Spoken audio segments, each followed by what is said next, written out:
a few will cease, and so on, like you would say. So if it weren't for biology, I think students would have performed quite well. But that means that if the whole country, the biology, the pass rate of biology was poor, that means everybody is disadvantaged equally. So we still hope that we shall be able to send about 60 students to the university on public government sponsorship for the best courses that you may find. We have always competed very favorably in this area, sciences, because actually one time I think we were number 2 in the country in admissions for medical courses in the public universities. I think we were only second to St. Mary's that year. That was in 2020. So 2019, the results came out in 2020. So basically, that is the outlook. I need to revisit the results of, we have not done the analysis yet, but on the overall, the only difference with last year is that we had one student who was doing a PCM who scored 20 points. This year, our best has got 19. Okay, three of our students have got 19. And they are our best, I would say. The difference is that our best last year got 20, and I think we had some 19s and so on. So this year, the difference is that we don't have one student who got 20, but the best still is PCM with 19, and the two other in the art. This one is maybe the uniqueness. Our art students have always, I think, scored, the best have always scored about a 17. Normally don't go beyond 17, but this year, among the 3 students who excelled, 2 were arts. The best was science with PCM, 19, and the 2 were arts. 2 were arts. That is the history, CRA, and the literature, and the history, CRA, and the masala.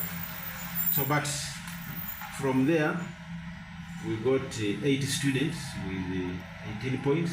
These are scientists with the biology, chemistry, and mathematics.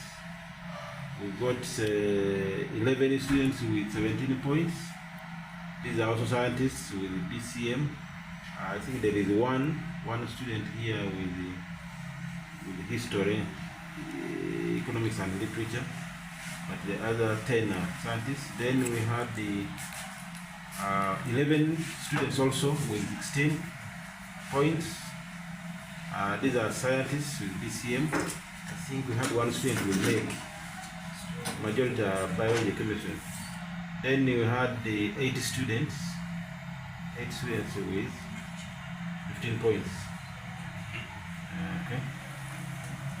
Majority again BCM, apart from one who did arts, and that was history, entrepreneurship, and Kiswahili.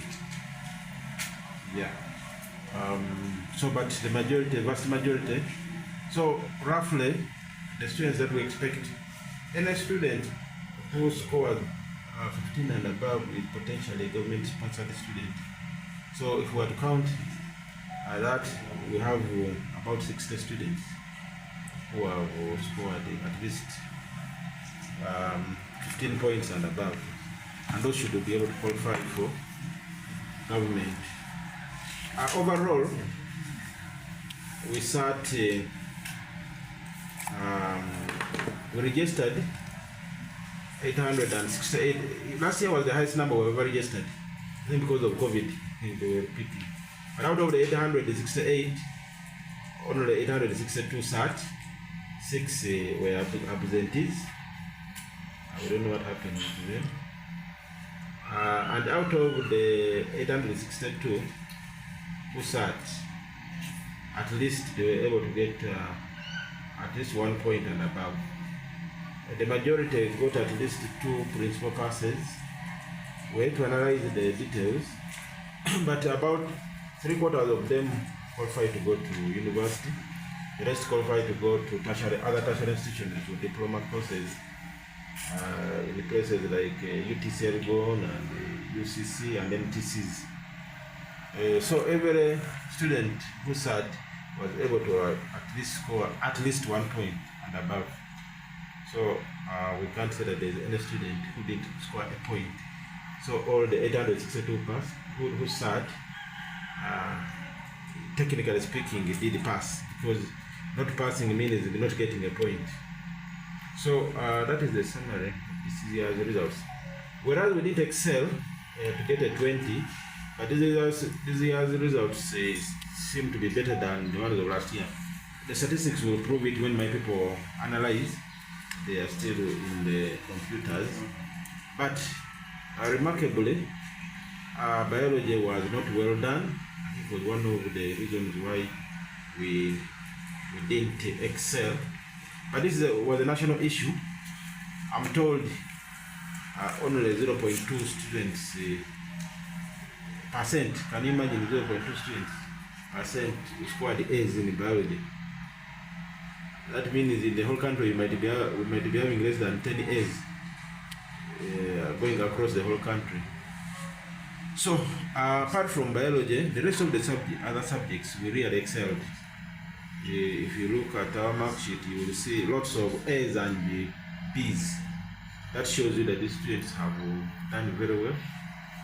But biology didn't come very well. But that is if the whole country has not performed well, then everyone is disadvantaged or advantaged equally. Meaning that even if they have not excelled, that means the entry points will be lowered.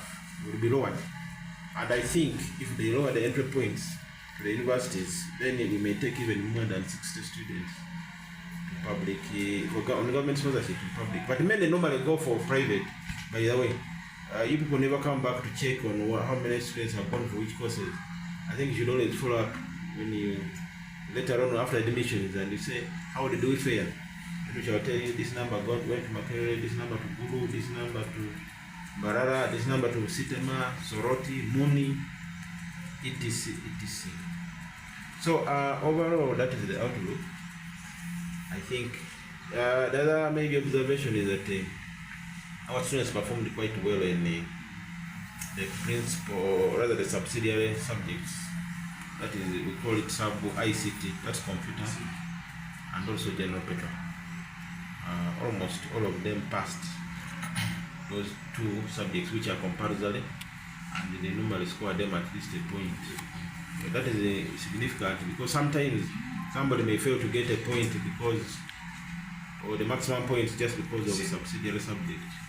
But also, arts have significantly performed quite well. Like I told you, 2 of the best students are arts students, which is a bit unique in Mbale SS, because we are majority of our students who excel are normally science, and this is a good thing in our view. Where arts are finally catching up with the sciences, so we are now finally balancing the act.